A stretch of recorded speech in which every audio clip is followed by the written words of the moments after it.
Shalom, shalom, glória a Deus, em nome de Jesus. E hoje, sendo noite de quinta-feira, que o Senhor possa te alcançar em nome de Jesus, em fortaleza e poder. Mas, como já passou das 18 horas, que o espírito do conhecimento possa ser a principal base da sua vida em nome de Jesus. Vamos orar? Pai, em nome de Jesus, muito obrigado, Senhor, por este tempo.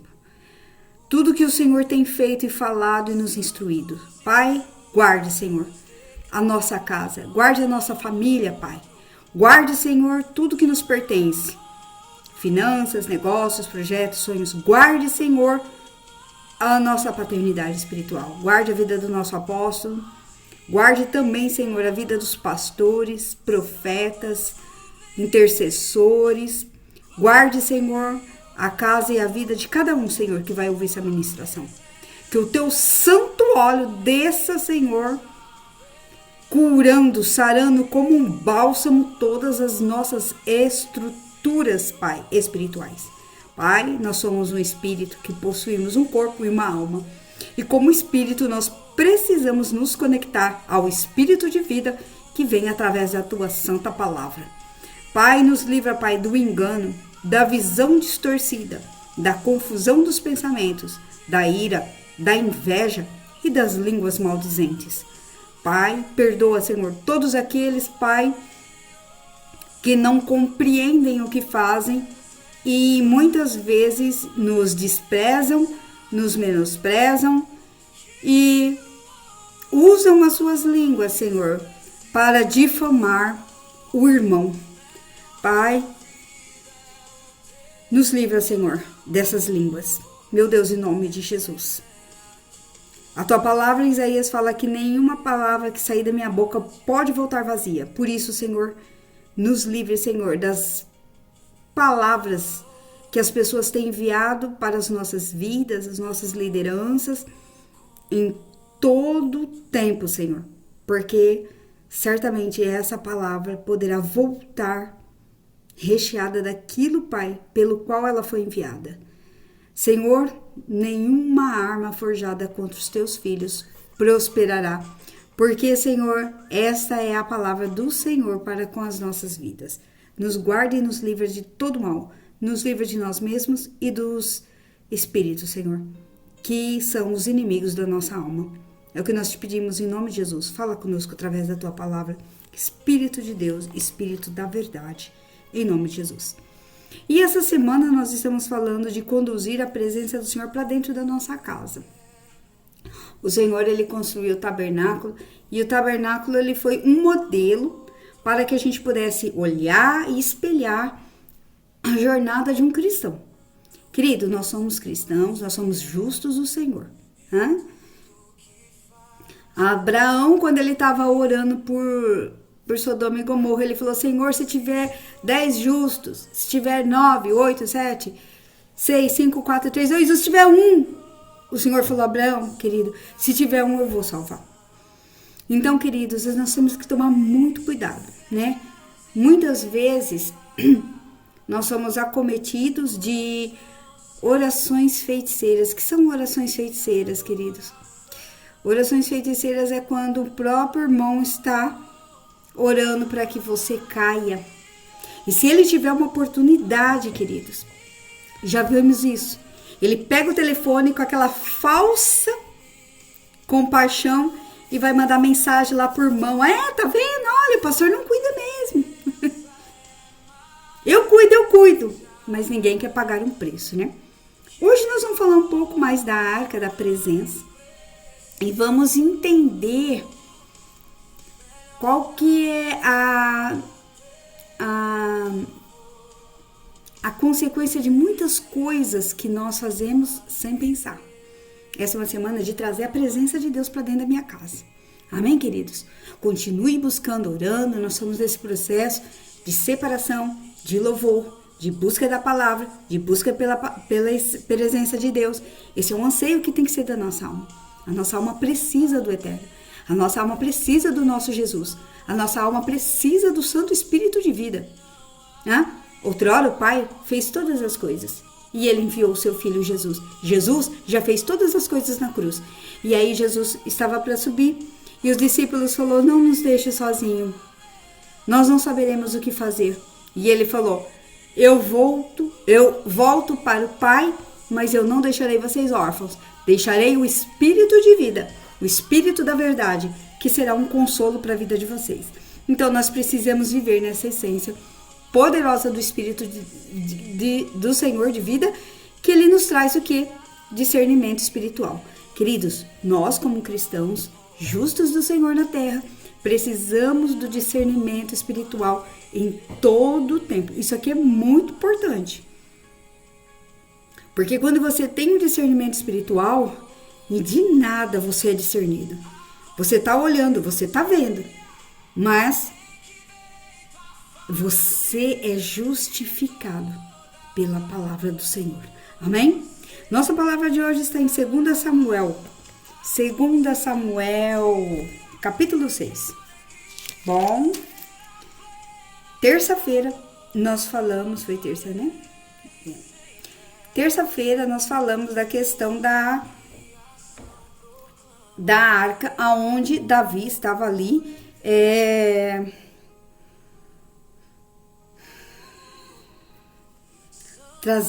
estava ansioso para trazer a arca de volta para dentro, né? Então, hoje nós vamos voltar um pouquinho mais para trás, em 2 Samuel 6. Quando Davi derrotou os filisteus, eles eram os inimigos na época de Davi, um dos inimigos mais poderosos na época de Davi. Quando o Senhor deixa esses escritos na palavra, na Bíblia, é para nos ensinar que em todo tempo nós vamos ter inimigos. Sempre vai se levantar inimigos contra as nossas vidas. O que nós devemos fazer? Buscar a presença do Eterno. Buscar a presença do nosso Jesus Yeshua. Buscar a presença do Espírito de vida. Nós precisamos disso, queridos. E isso é a base do fortalecimento de todo cristão, do justo do Senhor, né? E aí, Davi derrotou os filisteus, né? No verso 17. E aonde começa a nossa palavra hoje, capítulo 6. Davi traz a Jerusalém a arca. Bom, como que ele começou a ter a ideia para trazer a arca? Tornou Davi a juntar todos os escolhidos de Israel em um número de 30.000 homens. Dispôs-se com todo o povo que tinha consigo. Partiu para Balaá de Judá para levarem de lá para cima a arca de Deus, sobre a qual se invoca o nome do Senhor dos Exércitos, que se assenta acima dos querubins. 3. E puseram a arca de Deus num carro novo e a levaram para a casa de Abinadab, que estava no outeiro, e Uzá e Aiô, filhos de Abinadab, guiavam o carro novo. E levaram-no com a arca de Deus da casa de Abinadab e que estava no outeiro. E Aiô ia diante da arca. Davi e toda a casa de Israel alegravam-se perante o Senhor, com toda sorte de instrumentos de pau, de faia, de harpas, de saltérios, de tamborins, com pandeiros e símbolos. 6. E quando chegaram na eira de Nacon, estendeu Uzá a mão à arca de Deus e a segurou, porque os bois tropeçaram. Então a ira do Senhor se acendeu contra Uzá, e Deus a feriu, e feriu ali por esta irreverência, por esta falta, por esse erro, né? E morreu ali, junto à arca de Deus. 8. E desgostou-se Davi, porque Deus irrompeu contra Uzá e chamou aquele lugar Pérez Uzá, brecha de Uzá. Eu não fui estudar muito a fundo a questão de Uzá, porque como o lugar chama Pérez Uzá, e na tradução significa brecha de Uzá, não sabemos se ele tinha uma brecha ou não. Provavelmente deveria ter alguma coisa ali. Mas a questão aqui é mais a essência do que nós vamos discernir aqui, desmembrar na palavra. Bom, vamos seguir aqui adiante. 8. Importante. Desgostou-se Davi porque o Senhor irrompeu contra Uzá. Então Davi olhou aquela situação e falou: nossa, carro novo, boi novo, alegria, cânticos. Como que o boi tropeça? Uzá foi tentar pegar e o Senhor permitiu, ele morreu. E Davi se desgostou muito pelo que o Senhor tinha feito. 9. E temeu Davi ao Senhor naquele dia e disse: como virá a minha arca do Senhor? Não quis Davi retirar para junto desse a arca do Senhor para a cidade de Davi, mas fez levar para a casa de Obed-edom, o geteu. E ficou a arca do Senhor na casa de Obed-edom 3 meses. E o Senhor o abençoou de toda a sua casa. Lembre-se que terça-feira nós falamos ali, eu falei ali que o que aconteceu com Obed-edom? Obed-edom era um senhor de 70 anos e ele já estava cansado de dias andando com apoio, uma madeirinha, um apoio, um manto. E quando a arca do Senhor entrou na casa dele, que ele viu a arca, ele fez... jogou o manto, jogou o apoio e diz que o corpo desse homem recebeu 20 anos a mais, ficou renovado. A presença do Senhor traz essa vida para todos aqueles que estão cansados, oprimidos, sobrecarregados. Jesus mesmo disse isso: vinde a mim, os cansados, sobrecarregados, eu vos aliviarei. Porque quem crê em mim, como diz as Escrituras, do seu interior fluirão rios de água viva. Então houve um renovo na vida de Obed-edom. E aí todo mundo começou a falar para Davi. 12. E então avisaram a Davi, dizendo: o Senhor abençoou a casa de Obed-edom e tudo quanto tem, por amor da arca de Deus. E foi, pois, Davi, e com alegria fez subir a arca de Deus da casa de Obed-edom à cidade de Davi. E sucedeu que, quando eles levavam a arca, tinha dado 6 passos, sacrificava a ele bois, carneiros cevados.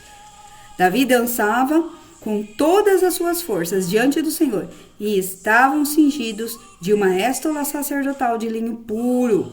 E assim Davi, e com todo Israel, fez subir a arca do Senhor com júbilo e ao som das trombetas, das convocações. Vamos voltar um pouquinho agora ao entendimento desta palavra. Essa palavra tem um peso muito forte, queridos. Eu estou sentindo a presença bem forte do Senhor nessa ministração. Olha só. Davi, ele estava tão feliz que ele tinha vencido os inimigos e os filisteus eram inimigos tão poderosos que Davi ficou tão entusiasmado, ele falou: vou trazer a presença para dentro. A motivação era boa, a intenção era boa. Portanto, Davi não se atentou que existia uma direção específica de como a arca tinha que ser transportada.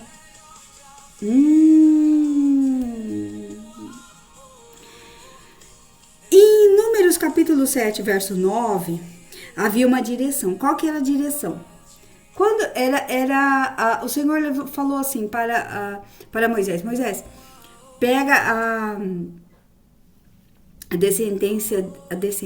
os descendentes de Coate, os coatitas, que eram os sacerdotes, e vai passar a direção. Eles são sacerdotes e eles devem carregar a arca, os varões dela, no ombro, né, do sacerdote. Então, a presença do Senhor é responsabilidade sacerdotal. Então, todos os sacerdotes que são separados no Senhor, eles têm a incumbência, a responsabilidade de levar a presença de Deus para dentro da sua casa, para dentro da sua família, para dentro da casa ministerial, aonde quer que ele estiver. Uau!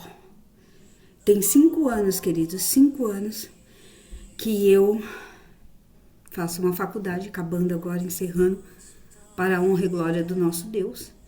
E eu falei pro Senhor assim: Senhor, eu não vou abrir minha boca ali dentro, e as pessoas vão perceber quem eu sou no Senhor pelo meu testemunho. Não vou abrir a boca. E uma pessoa falou assim pra mim, mas vai andar... Como que a pessoa falou pra mim? Você vai andar ali mascarada? Eu falei, não.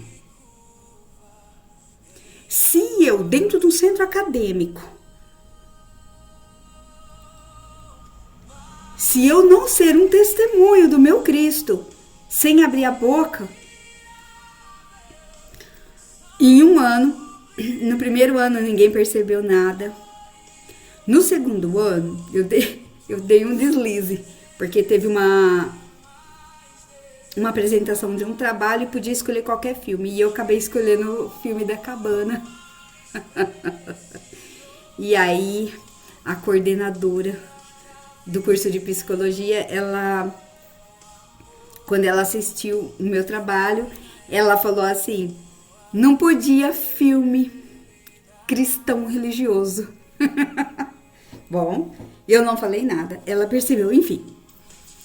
No terceiro ano, os jovens falaram assim pra mim, 4 jovens juntaram e falaram assim pra mim, vamos ali na pracinha? Eu falei, vamos. Chegou lá, eles falaram assim pra mim, por que você nunca falou nada pra nós? Você é uma líder. Eu falei assim, quem falou pra vocês? Você é porque nós achamos um Instagram seu, eles acharam o meu Instagram ministerial, e eles falaram assim, nós achamos um Instagram seu e nós vimos você lá pregando. Eu falei, que diferença que faz pra vocês eu falar ou não falar? Mas Neide, 3 anos você andando com a gente, você nunca falou. Eu falei, vocês queriam que eu falasse? Vocês queriam que eu me vangloriasse? Vocês queriam que eu fizesse o quê? Que diferença vai fazer na vida de vocês? Vocês querem alguma coisa de mim? Vocês querem uma oração? Vocês querem o quê? Não, a gente só queria que você falasse. Eu falei assim, agora vocês já sabem. Tá bom pra vocês? Mas Neide, você nunca desfez de nós. Você anda com a gente.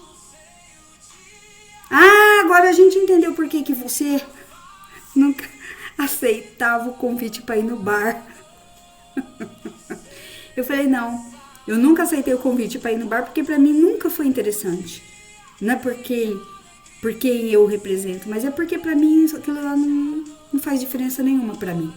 E eu tenho coisas mais importantes pra mim poder estar desenvolvendo, fazendo e conhecendo aqui dentro. E eles ficaram assombrados. Enfim. E eu me calei, fiquei quietinha. No 4º ano, as professoras começaram a falar por baixo. Aí chegou na orelha das professoras. Então elas falavam, conversavam. E um dia, uma professora que me perseguiu por 4 anos, ela zoava de mim, porque ela tinha a mesma idade que eu. E ela falava o que eu estava fazendo ali dentro, né? E no 4º ano, quando ela foi numa loja de calçados comprar um sapato, ela descobriu que eu era pastora. E ela veio na faculdade e me pediu perdão pelos 4 anos que ela zoava com a minha cara, tirando um sarrinho de mim. E eu falei, está perdoada. E nunca mais ela conversou comigo. Que ela era do 1º ano e depois ela não dava mais aula. E nesse último ano, os jovens falaram pra mim, os mesmos que me pegaram na pracinha falaram pra mim, você é surpreendente no que faz. Porque você nunca desprezou a nosso modo de vestir, de falar, de agir. Você sempre esteve conosco. Isso é maravilhoso na sua pessoa. Você é honrável no que faz. E eu falei, a glória do Senhor, obrigado, queridos. E eu fico feliz porque foi um prazer essa jornada de 5 anos junto com vocês, que já está quase encerrando. Mas que foi muito proveitoso, tanto para mim como para vocês. Hoje eu adquiri o respeito dos meus professores e da minha turma. Bom, vamos falar de Davi. Queridos, Davi, ele era um homem que valorizava a presença do Senhor acima de tudo. nós estamos nos revestindo da presença da arca do Senhor, a arca dentro da minha vida. Por quê, queridos?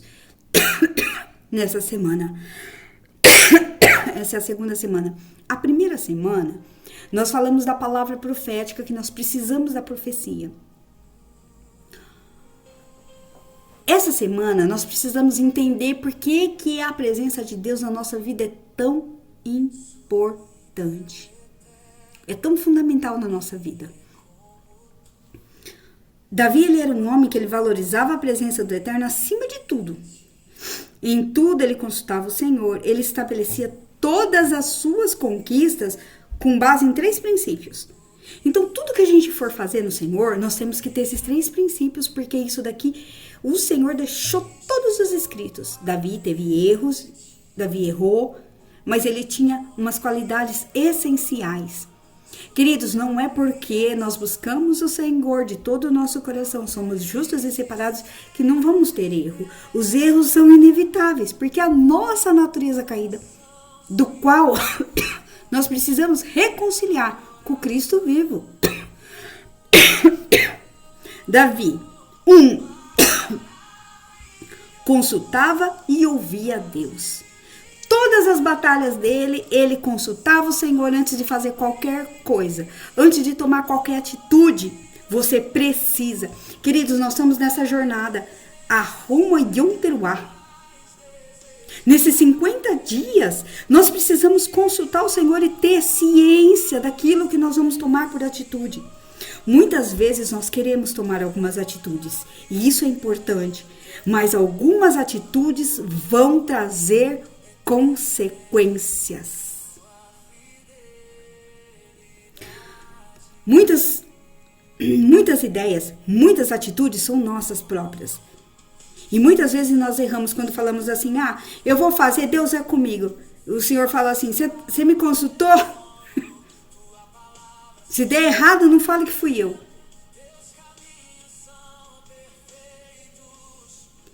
Davi consultava o Senhor, uau! Mas ele se esqueceu que em Números 7:9 tinha lá a direção de como trazer a arca para dentro. Não podia ser em ombros de animais. Não podia ser em cima do instinto animal. Tinha que ser um instinto santo, separado para o Senhor. Santidade.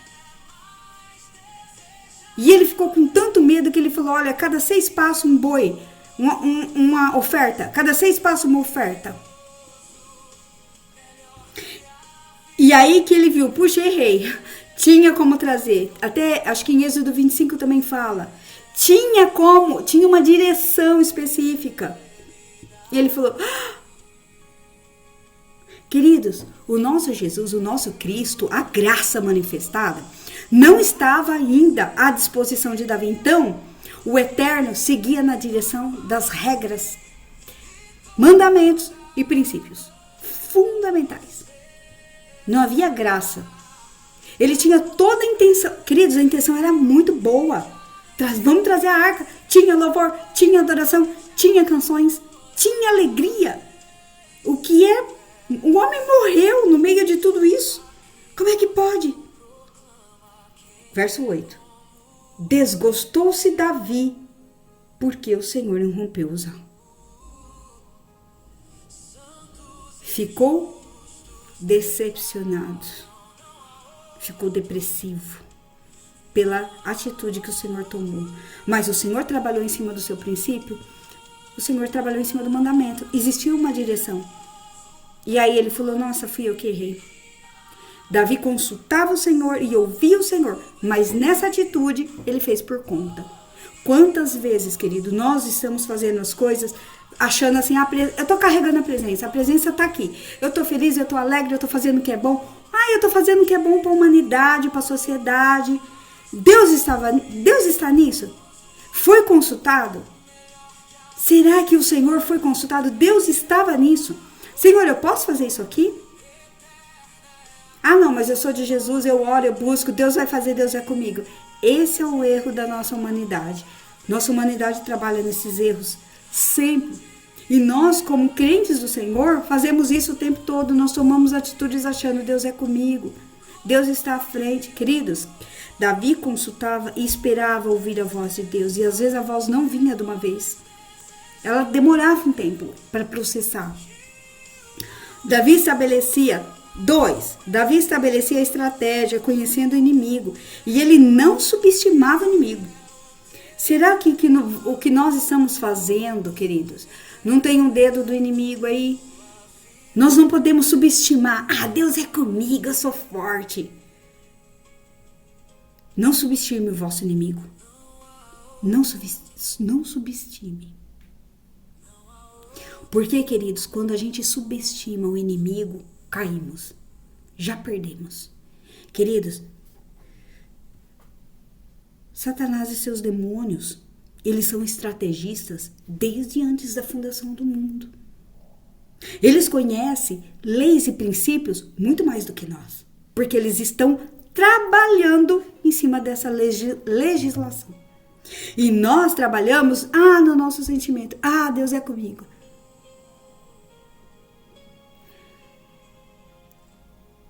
O diabo chegou para o Senhor e falou assim, Jó faz tudo isso porque o Senhor põe a mão sobre ele. Tira a mão dele. Aí o Senhor falou, tudo bem, eu permito. Queridos, todos os dias, o inimigo das nossas almas chega diante de Deus e fala assim, eu vou pôr a mão. Não tem princípio, não tem mandamento. Eu vou pôr a mão. E aí? Deus vai permitir. Pérez usar, brecha de usar. E se usar tinha uma brecha? Hoje eu não quero entrar nisso. A gente poderia abrir aqui, mas tinha, porque o nome Pérez usar, brecha de usar. É isso que significa. Então alguma coisa tinha para que o Senhor permitisse que isso acontecesse. Para que o povo tivesse temor e assustasse. E aí Davi fosse repensar e falar, peraí, onde que eu errei? Custou a morte de um homem trazer a presença? Peraí, alguma coisa está errada, porque o Eterno, ele é bom. Sua bondade dura para sempre. Moisés escreveu. E a bondade do Senhor dura para sempre. E aí que ele foi ver. Davi tinha um princípio. Não podia ser carregado em cima de homens. Tinha que ser nos ombros de homens. Tinham que ser sacerdotes, tinham que estar com roupa de linho. Então vamos fazer. 3. Ele consagrava-se para as batalhas com adoração. Querido, sabe o que eu estava estudando ontem? Achei tão bonito. A palavra joelho em hebraico, joelho, significa adoração. Todas as vezes que a gente ora de joelhos, é adoração ao Senhor, oferta de adoração ao Senhor. Então os meus joelhos são ofertados todas as vezes que eu dobro para adorar o meu Senhor, para entrar na presença do Senhor, há uma oferta dos nossos joelhos. Uau! Glória a Deus! Davi consagrava-se para as batalhas em adoração, joelho no chão, louvor, oração, palavra profética e ofertas ao Senhor. Porque ele, para trazer a presença, ele fazia 6 passos, uma oferta. 6 passos, uma oferta. Queridos, a confiança que Davi tinha em Deus era crucial, importantíssima. Mas nos dias de Saul, eles não valorizavam a presença da arca, pois eles eram religiosos e não tinham liberdade para tratar com as coisas sagradas do Eterno. Então, por isso que Saul não valorizava. Muitas vezes as pessoas estão chegando dentro das nossas igrejas, estão fazendo, eu estou lendo, eu sirvo, eu leio, eu faço isso, eu faço aquilo, mas eu não valorizo a presença do Eterno. Estar diante da presença do Eterno, queridos, é olhar para o seu próximo, e não desnudá-lo, e não desonrar o seu líder, sua liderança, não difamá-lo. Tudo isso é ter temor na presença de Deus. Queridos, quantas pessoas estão perdendo o temor? Nós temos andado por algumas pequenas igrejas dos quais o Senhor tem a graça de nos permitir. E umas pessoas que eu tenho ligado, e as pessoas falaram assim: as pessoas da minha congregação me desonram. Por quê? Querido, nós estamos vivendo um tempo de desonra muito grande. E toda desonra, ela traz terra seca. Então nós temos que ter muito cuidado. Muito cuidado. Porque um líder, mas é só uma pessoa, queridos, cuidado. É um ungido do Senhor, o óleo desceu ali. O Senhor escolheu aquela pessoa. Cuidado com o que você está fazendo. Não subestime o inimigo da sua alma. Porque quando ele vê que você desonra o teu líder, a tua liderança na igreja, nem a mão, nem paz do Senhor você está dando, cuidado. A sua terra pode secar. Retém os céus a chuva. E aí não haverá frutificar. Tem que tomar muito cuidado, queridos, muito cuidado. Isso é ferir a presença do Senhor. Nos tempos de Saul, eles não valorizavam. Era um povo muito religioso. A presença de Deus só se estabelece, queridos, para os obedientes e os santos separados. Decepção. Davi desgostou-se. Quando ele se desgostou, a gente vê a questão da decepção. Muitas pessoas, eu atendo algumas pessoas e algumas pessoas falam assim para mim: estou decepcionado com Deus. E a gente olha assim e fala: meu Deus, como que a pessoa está decepcionada com Deus? Mas sim, tem. Quando a gente é decepcionado, a palavra decepção, ela vem com uma forte característica de uma dura realidade. Olha, eu vivia um tempo bom, eu estava um tempo bom dentro da igreja, de repente eu fui decepcionado. Então, é uma dura realidade. Por que o Senhor permite isso? Porque em toda decepção, o Senhor permite uma decepção para moldar o seu caráter. E você vê se realmente depois de uma decepção, você vai continuar firme, se você vai amar o seu irmão. Será que você consegue fazer isso? E isso, estamos perdendo a presença do Senhor nas nossas vidas. Porque há uma permissão da parte de Deus para ver que nível que nós estamos avançando no nosso caminhar com o Senhor. Não, eu quero ser amado, mimado, eu não quero avançar. Queridos, o crescimento é inevitável. O Senhor vai pedir o nosso crescimento o tempo todo. Então a decepção, ela fala de uma dura realidade. Ela fala de uma falha, ela fala de um golpe. Ela fala... Decepção, queridos, ela é inimiga da esperança. Inimiga. Como que eu vou ter esperança depois de uma decepção tão grande como essa? Ela fala de enfraquecer, ela fala de debilitar, deixar você fraco, débil, né? Frágil. Ela fala de um fracasso, a pessoa fala: olha, eu estou decepcionado comigo mesmo, eu estou decepcionado com o casamento, eu estou decepcionado com as decisões que os meus filhos tomaram, tanto tempo dentro da igreja, agora desviaram. Estou decepcionado com a vida e como a vida se transformou tudo que eu fiz. Estou decepcionado com tudo que eu fiz dentro do reino e não teve resultados. Estou decepcionada porque eu treinei tantas pessoas e agora elas viraram contra mim. Eu trabalhava com 2 homens e eles eram modelistas dentro da empresa. E era o cargo mais alto, né, que tinha. E eu achava lindo o trabalho deles. E eu fui fazer um curso. Um deles falou assim: vou te ensinar. E o outro chegou pra mim e falou assim: Dimas tá te ensinando? Eu falei: tá. Você tá pagando pra ele? Eu falei: tô. Ele falou: Dimas é trouxa mesmo. Tá criando cobra pra picar ele. Hoje você não é ninguém. Amanhã ele te passa a perna e você passa a perna nele, você pega o lugar dele em outra empresa, vai fechando os lugares para ele.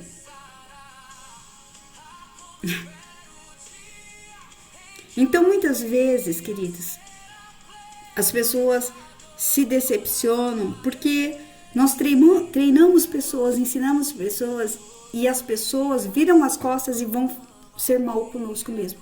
E vão derrubar-nos e vão difamar o nosso trabalho. E às vezes a gente fica decepcionado e fala, Senhor, não tenho mais vontade de ensinar ninguém, fazer nada. E isso, queridos, nós passamos. E muitas vezes a pessoa está decepcionada com Deus. O que é que Deus tem a ver com as nossas decepções? Ele é um pai.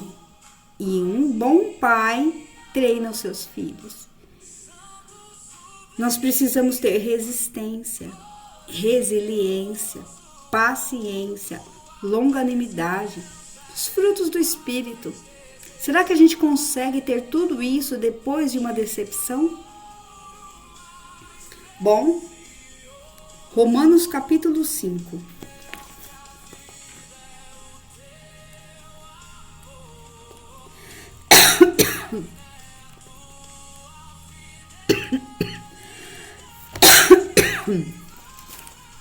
Romanos capítulo 5.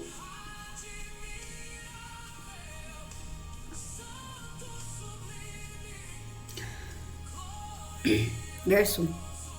Justificados, pois, mediante a fé, temos paz com Deus, por meio do nosso Senhor Jesus Cristo, por intermédio de quem obtivemos igualmente acesso, pela fé e a esta graça no qual estamos firmes, e gloriamo-nos na esperança da glória de Deus. E não somente isso, mas também nos gloriamos nas próprias tribulações, sabendo que a tribulação produz perseverança. E a perseverança, experiência. E a experiência, esperança. Ora, a esperança não confunde, porque o amor de Deus, ele é derramado em nossos corações pelo Espírito Santo, que nos foi outorgado. Uau!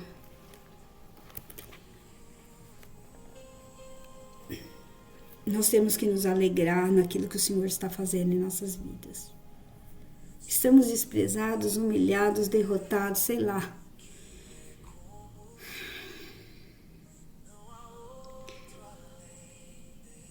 Viva aquilo que o Senhor está permitindo que você está passando. Porque o melhor ainda está por vir.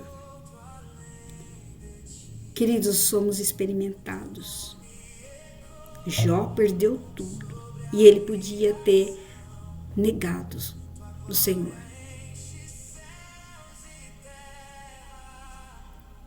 O Senhor restituiu.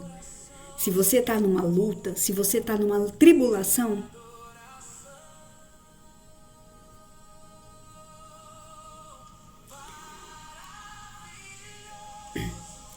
a tribulação vai produzir em você perseverança.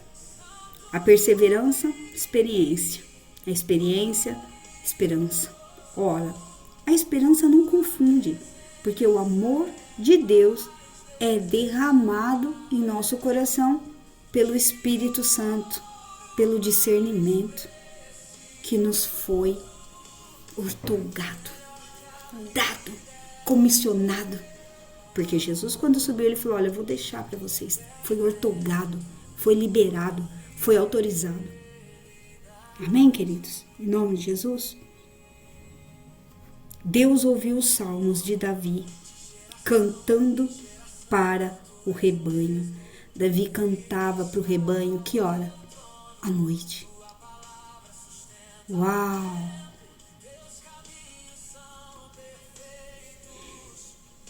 O Senhor viu a coragem de Davi, que arriscou a própria vida para arrancar a ovelha das garras do urso, do leão.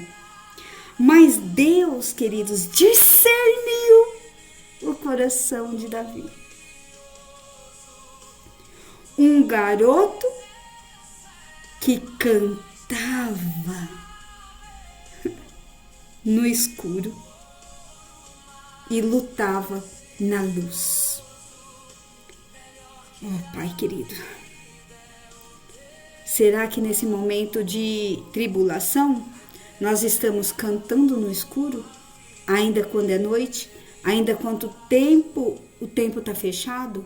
Será que nós estamos cantando de noite e lutando de dia? Cante para o Senhor, queridos. Adore o Senhor com os teus joelhos. Busca a presença quando é noite ainda, porque o dia vai amanhecer. E na luz precisamos guerrear. Mas enquanto é noite, canta. Isso fez um diferencial tão grande na vida de Davi, porque o Senhor falou: uau, o garoto canta para o rebanho de noite e luta na luz. Canta no escuro e guerreia na luz. Que perfeito esse guerreiro. Davi alcançou o coração de Deus. E foram os anseios de Davi pela presença que o colocaram exatamente na posição dos olhos do Eterno. Amém, queridos? Em nome de Jesus, vamos orar. Pai, em nome de Jesus, ó Pai querido, nessa semana em que nós estamos conduzindo a presença para dentro de nós mesmos, nós precisamos arrumar o nosso altar. Ah, Pai querido, Tu és santo e poderoso, meu Deus, nos perdoa, Senhor. Nós precisamos consertar o altar. Davi, quando ele temeu, primeiro ele ficou tão desgostoso. Ele ficou tão decepcionado com tudo aquilo. Ele falou: como que um homem morre quando eu estava querendo trazer a presença para dentro de Jerusalém? Como que o homem morreu? E aí depois ele foi ver que existia um princípio, uma regra estabelecida de como conduzir essa presença. Ah, Pai querido, nos ajude, Pai, a conduzir na mesma proporção. Pai, nos ajude a consultar e ouvir a Tua voz antes de qualquer decisão. Pai, precisamos estabelecer a estratégia conhecendo e não subestimando os nossos inimigos. O inimigo da nossa alma, que não é carne e nem sangue, mas são espirituais.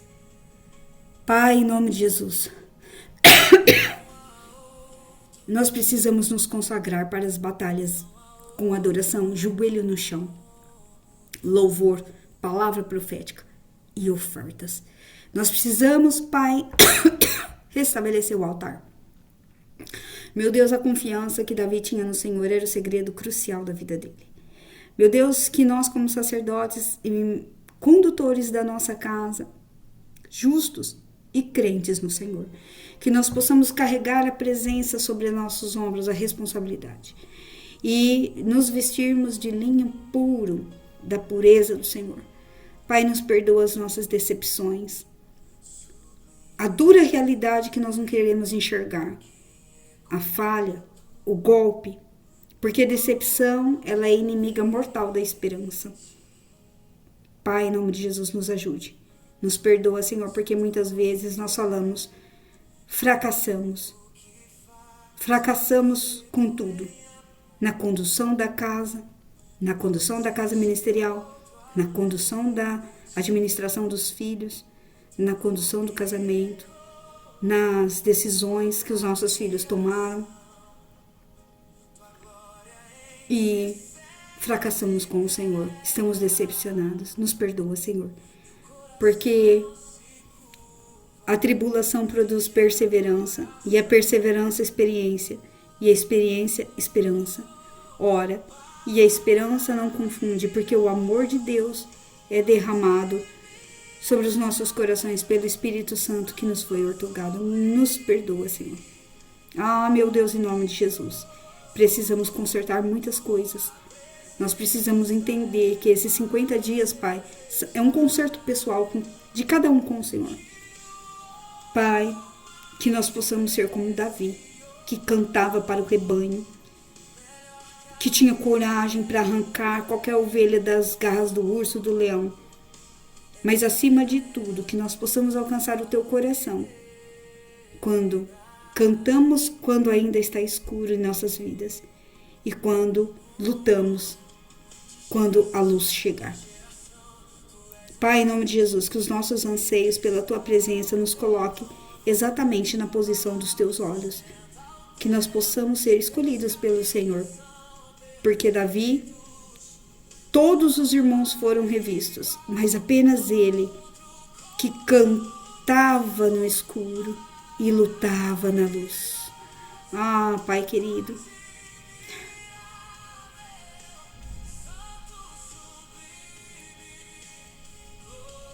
te louvamos pelo que o Senhor é em nossas vidas, Pai.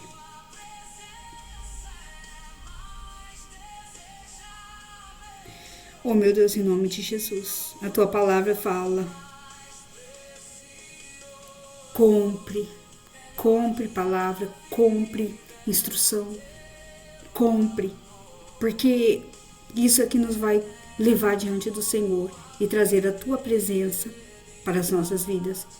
Pai, justifique as nossas causas. Pai, nós colocamos todas as situações diante do Senhor. Julgue as nossas causas, Pai. Nos perdoa se não olhamos todos os princípios. Precisamos do Senhor, Pai. Em nome de Jesus. Ajude, Pai, os meus irmãos e as minhas irmãs que estão assistindo essas ministrações. E nos conduza, Pai, ao posicionamento de estar diante dos teus olhos. Em nome de Jesus. Queridas, Deus abençoe cada um de vocês. Que vocês possam sair dessas semanas mais discernidos, mais se autoanalisados. Olhe para os princípios, olhe para os mandamentos, olhe para o Senhor e consumador da sua fé. E que cada tribulação possa produzir em você perseverança, e a perseverança, esperança. Porque decepção, ela é inimiga mortal da esperança. Deus abençoe cada um de vocês. Em nome de Jesus, que vocês tenham um dia abençoado, cheio de conquistas e vitórias. Em nome de Jesus. Shalom, shalom.